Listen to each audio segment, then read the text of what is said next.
Well, welcome to chapter 3.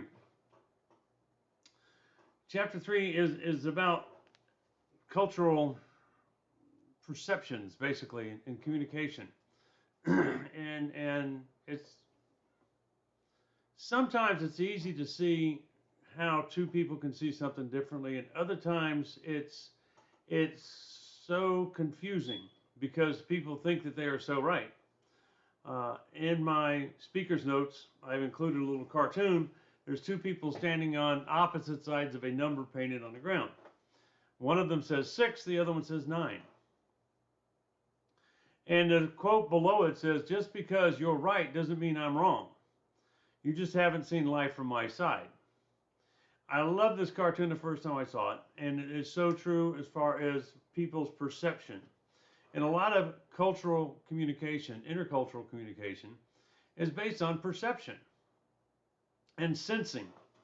Sensing is culturally dependent. It's unique to your upbringing.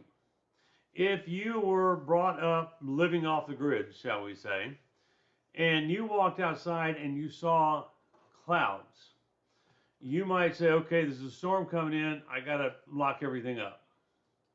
On the other hand, you might say, it's gonna be a nice day, just clouds.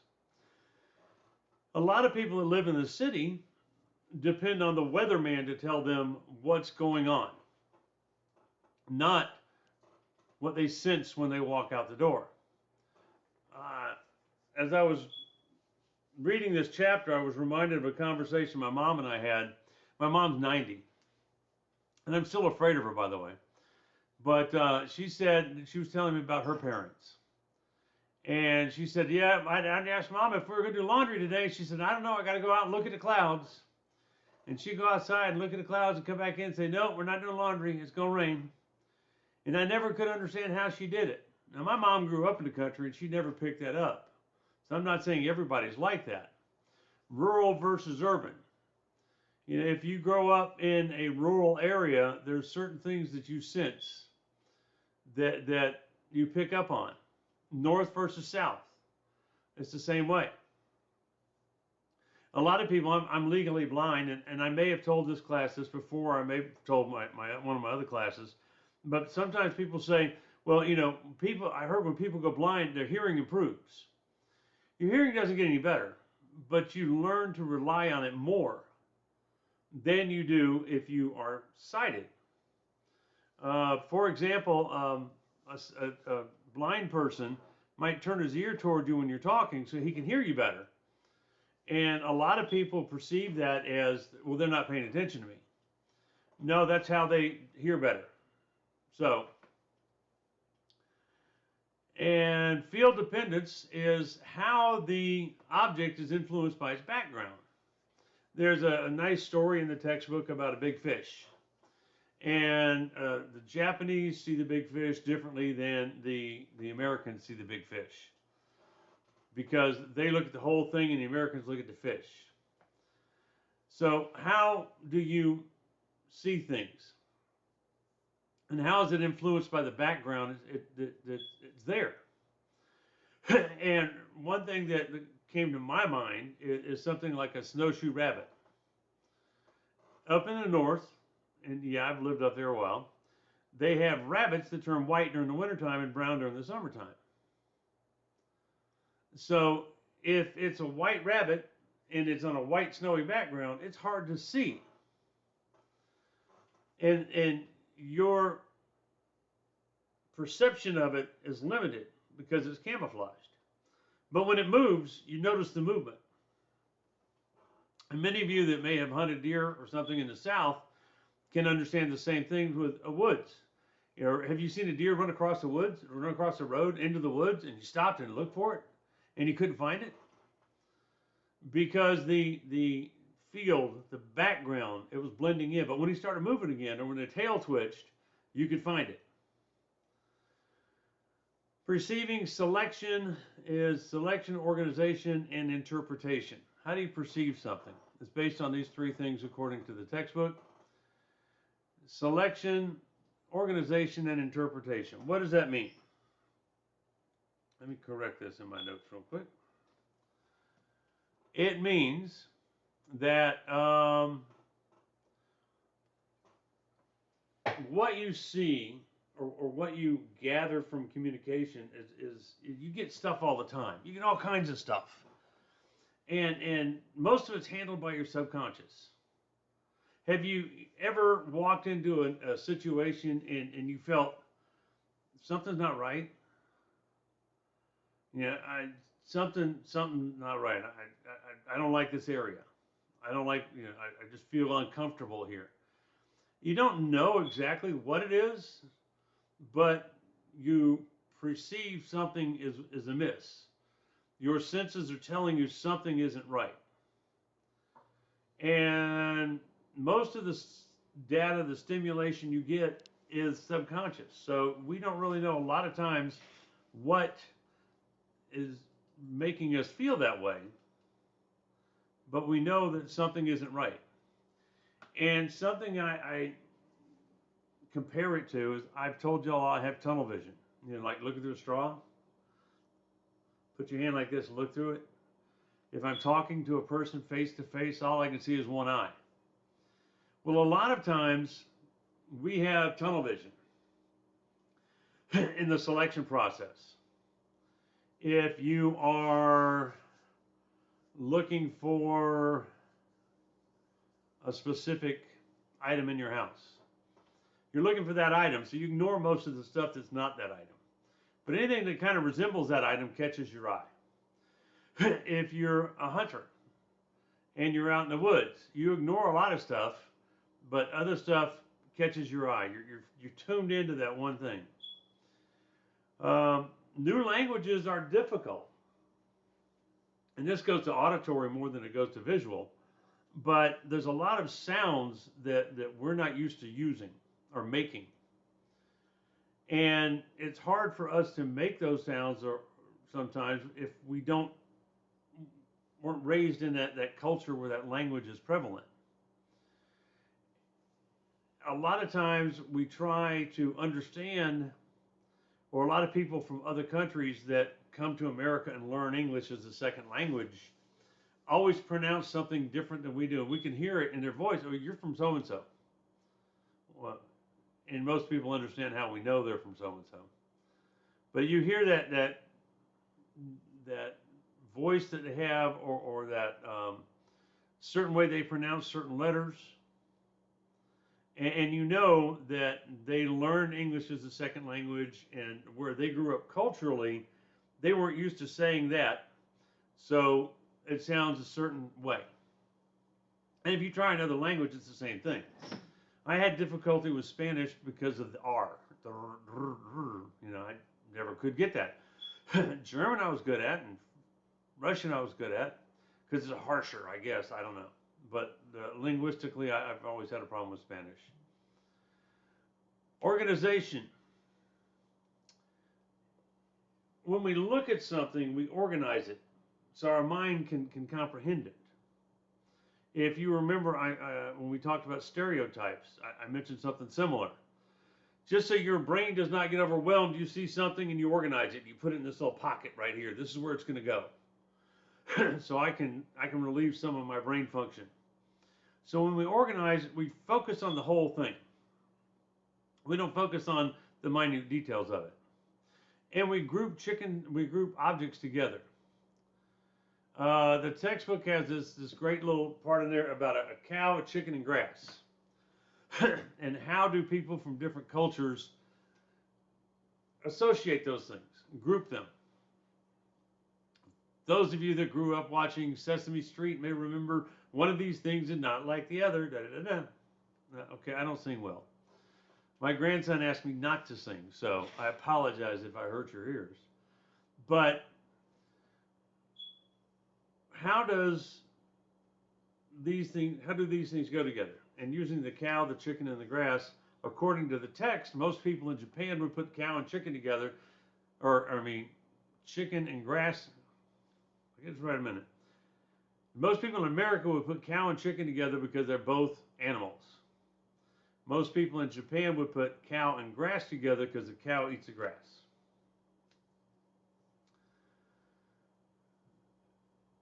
how do you see different things from your cultural perspective? A lot of people are extremely religious, and they will see a cross in most anything they see. The text talks about how in some Arabic country, they didn't want something to come in because it was a weather vane, but it looked like a cross, so they saw a cross. And other countries have different things for meals, eat different things. I've traveled the world, and I've probably eaten just about everything there is. As a matter of fact, when I go to a foreign country, I like to go to a restaurant, point to the menu, and say, I'll have that, with no clue what it is. And a friend of mine said, how can you do that? I said, it's easy. If I don't know what it is, I'm going to find out if I like it or not.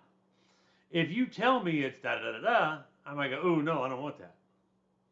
But if I don't know, then I'm going to find out what it tastes like. And so I have had horse, and I've had dog, and I've had raccoon, and I've had possum, and I've had lizard, and I've had shark, and I've had, you name it, I've about had it. But it doesn't bother me. Now, am I going to go back and eat a lot of those things? No, I'm not.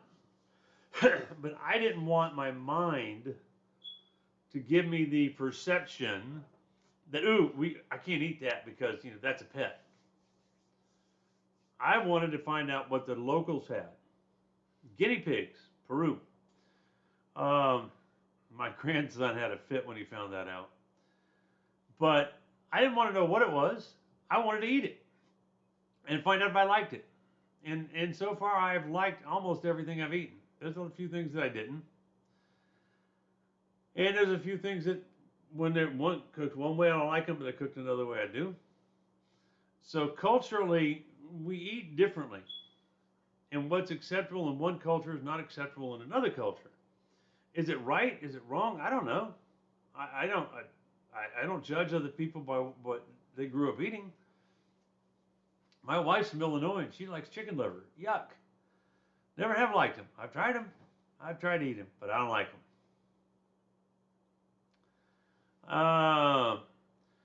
TSA, the transportation security people that when you go through the airport, they frisk you down, all that other stuff. They came up with this great idea. They called it SPOT.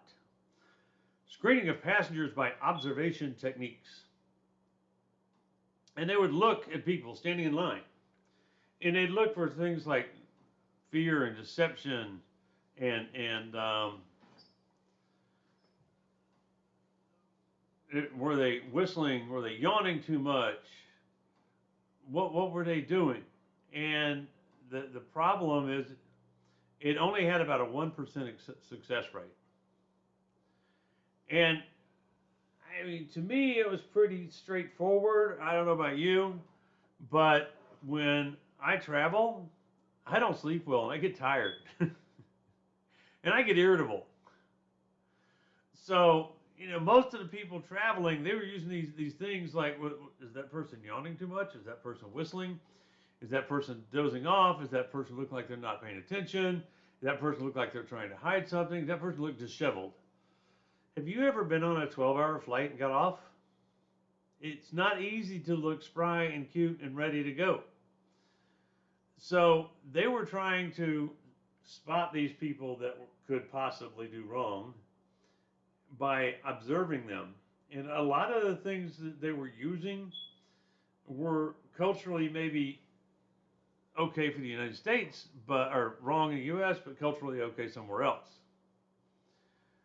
High versus low context.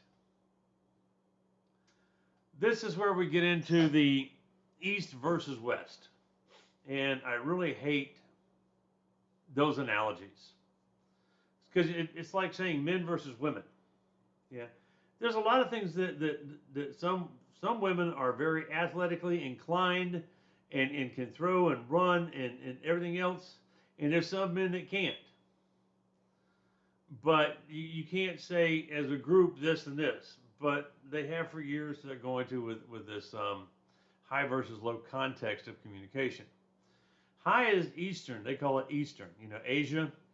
Of course, there's 30 different not subspecies, but subcategories of Asians. So how can you lump them all together and say they're the same? And low they call Western. Okay, Canada, United States, Europe. West to what, east to what, I don't know. I like to refer to these things as high as family and low as strangers. Maybe, hopefully, it'll help you understand it better this way as well. High context, much of the message is not spoken. Think about your family when you're having a conversation with people in your family. A lot of times you don't say something because, they know. It's the obvious.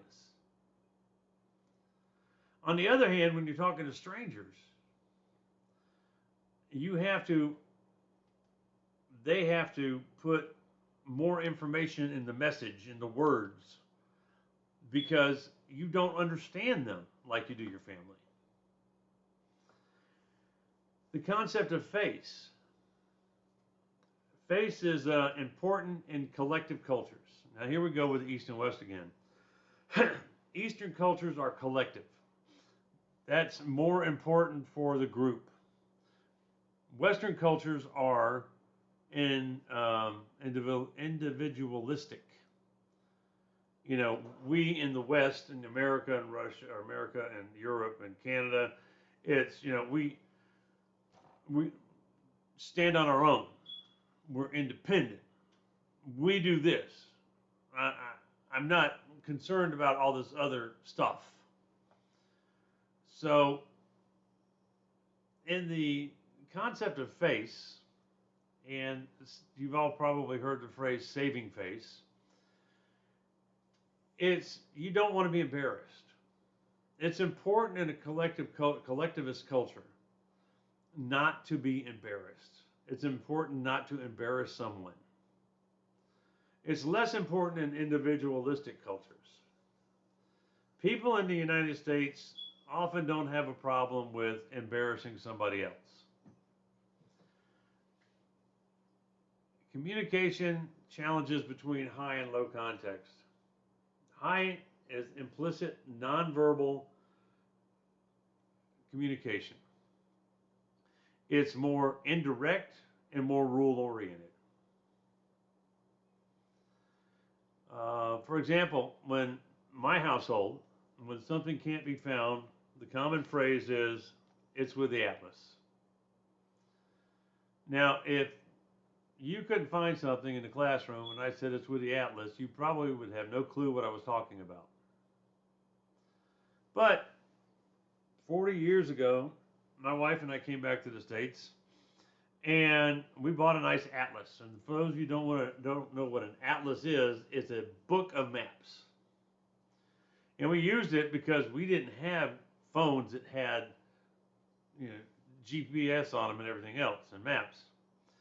And when we traveled, we'd use the atlas. We were going on a trip, we couldn't find it. To this day, we don't know what happened to it. It was lost. So after that, anytime something was lost, it's with the atlas. My wife and I understand that. My kids understand that. A friend of mine's blind.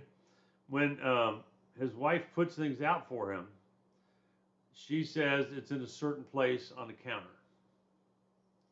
And it's on the ceramic. There's a ceramic portion of the counter. So he knows where to go look for it. That is high context. A whole lot of meanings stuffed in one word. Low context is more explicit. You're not going to say, and for using the blind thing again, when I started losing my sight, my wife would say, "It's in front of you." Huh? In front of me? What? Where? It's right in front of you. So I'm looking down, I can't see it. Now, from my eyes to my feet, I have a visual field of about 5 inches. So if I'm looking for a quarter and it's on the floor in front of me, I can't find it. So my wife had to, and my family had to change to more low context communication with me, and they'd say, it's at 2 o'clock in front of your left foot, about 6 inches. So I could find it. Okay, you understand the difference, I hope. The text goes on to talk about current issues between the U.S. and China. I'm not going to go into great depth on these things, but there's 1, 2, 3, 4, 5, 6 that the text talks about, and it's about the last 4 pages of the chapter. In a nutshell, we in the United States believe that people should have a right to vote and have certain freedoms, as our Constitution says. In China, it is a communist country where you do what the government says. Taiwan is an island off of China's coast, and during the communist upsurge and takeover of the country of China, a lot of people that were in charge ran over to Taiwan, and they created their own government. And they say they are the official government of China. China, on the other hand, says, no, they belong to us. And the U.S. said, we will support them, support Taiwan. Tibet, another country that borders China, was taken over by China. And it was a Buddhist country. The Dalai Lama, many of you have probably heard of the Dalai Lama. The Dalai Lama is the head of the Buddhist religion. And Tibet was their home. Well, China said, hey, this is ours now. And so the Dalai Lama got away and lives in exile. And the people of Tibet continually request freedom, and China continually says, nope, you're not going anywhere, you're ours. So it's the United States supports Tibet and says these people need their independence, and China says basically stay out of our business because they are ours. That country belongs to us, or that those people, that area of space belongs to us, and it's none of your business. So what are we doing about all this? Well, let's see. There's one thing that really got me in the text, and I actually had to look this word up. Immolation. Immolation. And a lot of people, or a large number of teenagers in Tibet, about 140 Tibetans, many of them teenagers, have chosen self-immolation as a means of expressing anger and desperation to China's repression. And so I said, I don't know what that word means. So I looked it up. And basically they set themselves on fire as a form of sacrifice to say, China, you're wrong. Hong Kong was a city that was under British control for over 100 years. And Britain had a basically treaty with China that said after such and such date, we will pull out, you can have Hong Kong, but you have to let Hong Kong maintain its own government and maintain the capitalist da-da-da-da-da. And China said, sure, no problem. And as soon as Great Britain left, China started changing things. They don't have, here we pick our president. In Hong Kong, the Chinese government picked the Hong Kong leader. The South China Sea. China has been building islands, creating islands so they can extend their reach in the South China Sea. Human rights. America says that people need to have the freedom to speak their piece. Freedom of speech. And by the way, freedom of speech does not mean you can say anything you want without any repercussion at all. It means that you can say what you want without the government giving you any repercussion. So if you say the sky is purple and you are a prominent figure and all these people want to quit supporting you and quit sponsoring your TV show and all that other stuff, they can do it. That's not interfering with your freedom of speech. Your freedom of speech says the government can't limit you, not other people. So China has had a serious issue with what Americans call human rights. Of course, they say that, yeah, you in America, you've done a lot of screwy things too with human rights. So it's a he said, she said type of thing. But if you don't know what Tiananmen Square is, look it up. And you might be amazed at how brutal China was at suppressing some human rights. And broadcast and the internet. You know, we have free press. Sometimes I think we have too free a press because anybody with an opinion can say, I'm a reporter for my own network and blog and get online and spout off stuff. But in China, you can't do that. They say what you can and can't say. And the internet is something else. And the internet, here you get on there and you can find anything you want to find. Anywhere you want to go, it's no big deal. You can get on the internet and read whatever you want to read. In China, you can get on the internet, but they censor a whole lot of stuff on the internet. So if you like to see people wrestling goldfish, and the people in the government in China thinks that's wrong, you won't see it on their internet or on their YouTube. They blocked YouTube, blocked Facebook, they blocked a lot of Google. So they only want you to see what they think is important, what they feel. They don't want to allow you to have a chance to question their authority. That's chapter 3. I hope you enjoyed it. I will be back again next week with chapter 4. Y'all have a good week. Call me, email me if you need me. Bye. And don't forget to do your discussion post this week. Bye.